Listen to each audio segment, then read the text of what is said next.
Seguimos con nuestro podcast resumen de Profetas y Reyes. Hoy, el horno de fuego.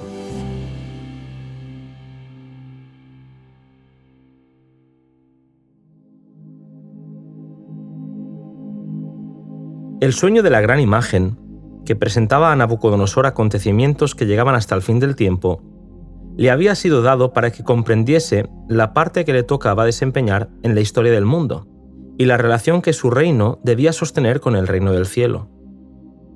Dios le había mostrado que se levantaría un reino que jamás dejaría de ser, y el rey había reconocido el poder del Dios que revelaba los sueños.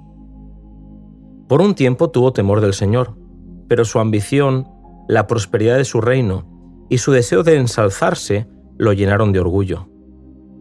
Había oído que él era la cabeza de oro, y aquello tuvo un gran impacto en él. Los sabios que le rodeaban aprovecharon su orgullo para aconsejarle que hiciera una imagen similar a la que había visto en el sueño. Él haría una estatua solo de oro que simbolizara que Babilonia sería un reino eterno, indestructible y todopoderoso. Con entusiasmo nacido de la ambición ilimitada y del orgullo egoísta, Nabucodonosor consultó a sus sabios acerca de cómo ejecutar lo pensado. Olvidando la providencia y la interpretación que Daniel le había mostrado, el rey se concentró en su deseo de poder y supremacía. La interpretación de Daniel iba a ser rechazada y olvidada. La verdad iba a ser interpretada con falsedad y mal aplicada.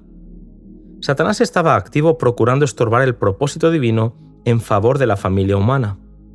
El enemigo de la humanidad sabía que la verdad sin mezcla de error es un gran poder para salvar, pero que cuando se usa para exaltar al yo y favorecer los proyectos de los hombres, llega a ser un poder para el mal.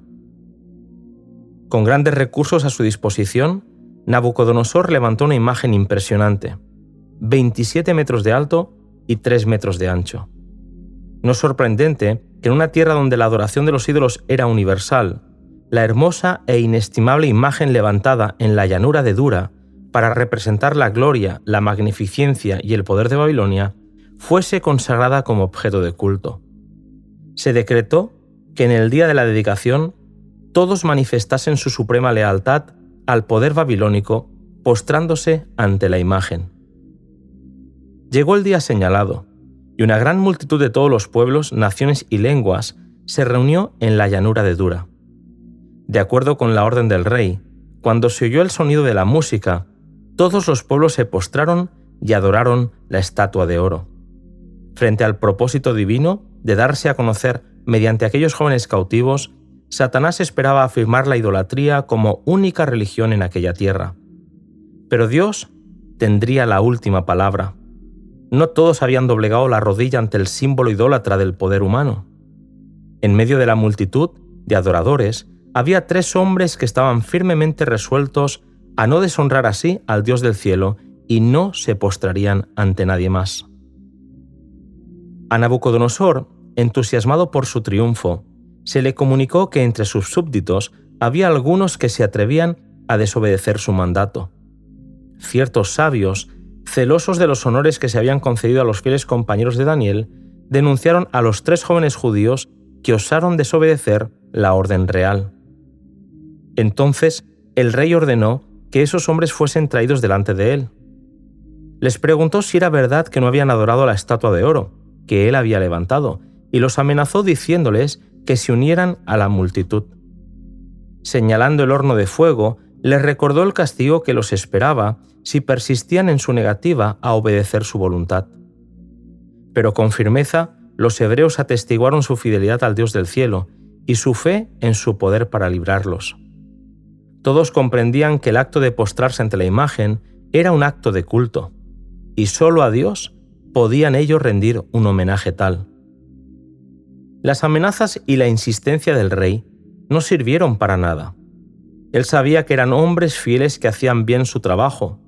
Vio que no podía desviar a esos hombres de su fidelidad al príncipe del universo. Mirando con calma al horno, dijeron: «No es necesario que te respondamos sobre este asunto.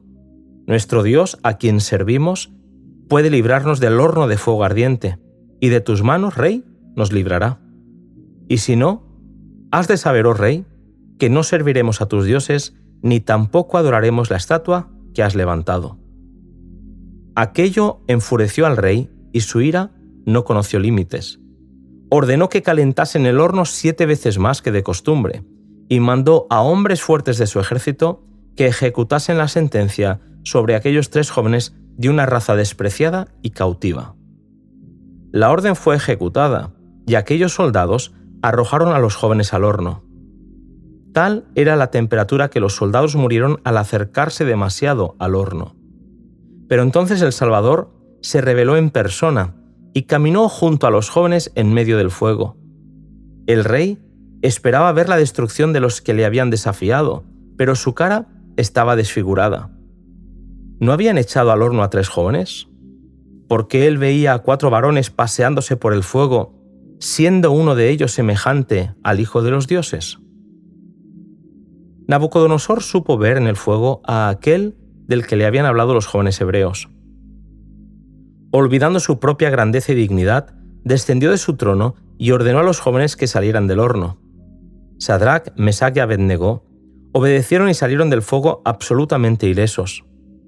El Salvador los había guardado del mal y tan solo se habían quemado sus ligaduras. Todos centraron su atención en aquellos jóvenes. La imagen de oro que tanto había costado quedó olvidada. En la presencia del Dios viviente, los hombres temieron y temblaron. El rey, humillado, se vio obligado a reconocer la grandeza del Dios celestial. Entonces, promulgó un decreto por el cual prohibía cualquier blasfemia contra el Dios de aquellos hebreos, porque no había Dios que pudiera liberar como él lo había hecho. Con estas palabras y otras semejantes, el rey de Babilonia procuró difundir en todos los pueblos de la tierra su convicción de que el poder y la autoridad del Dios de los hebreos merecían adoración suprema. Y agradó a Dios el esfuerzo del rey por manifestarle reverencia y por hacer llegar la confesión real de fidelidad a todo el reino babilónico. Era correcto que él confesase, pero obligar a sus súbditos a hacer lo mismo excedía a su poder y derecho. Obligar a adorar a Dios era seguir el mismo proceder que lo había llevado a levantar la estatua de oro. Nunca obliga a Dios a los hombres a obedecer. Deja a todos libres para elegir a quién quieren servir. Los 3 hebreos declararon a toda la nación de Babilonia su fe en aquel a quien adoraban. Confiaron en Dios y reclamaron la promesa de Isaías: «Cuando pases por las aguas, yo estaré contigo, y si pasas por los ríos, no te ahogarás. Cuando pases por el fuego, no te quemarás, ni la llama arderá en ti». Su fe fue honrada delante de todos. Mediante la fidelidad de sus hijos, Dios fue glorificado en toda la tierra. Importantes son las lecciones que debemos aprender de lo experimentado por los jóvenes hebreos en la llanura de Dura. En esta época nuestra, muchos de los siervos de Dios, aunque inocentes de todo mal proceder, serán entregados para sufrir humillación y ultrajes a manos de aquellos que, inspirados por Satanás, están llenos de envidia y fanatismo religioso.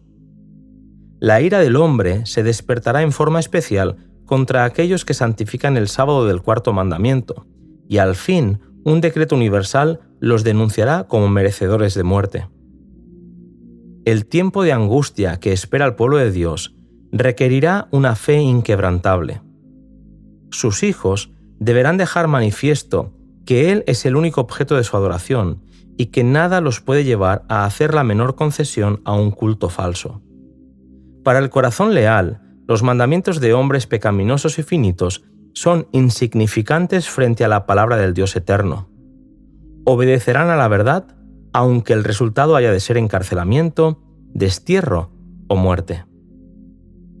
Como en los días de Sadrac, Mesac y Abednego, en el periodo final de la historia de esta tierra, el Señor obrará poderosamente en favor de aquellos que se mantengan firmemente por lo recto. El que anduvo con los notables hebreos en el horno de fuego, acompañará a sus seguidores donde quiera que estén. Su presencia constante los consolará y sostendrá. En medio del tiempo de angustia, cual nunca hubo desde que fue nación, sus escogidos permanecerán inconmovibles. Satanás, con toda la hueste del mal, no puede destruir al más débil de los santos de Dios porque Jehová se mostrará como Dios de dioses, que puede salvar hasta lo sumo a los que ponen su confianza en Él.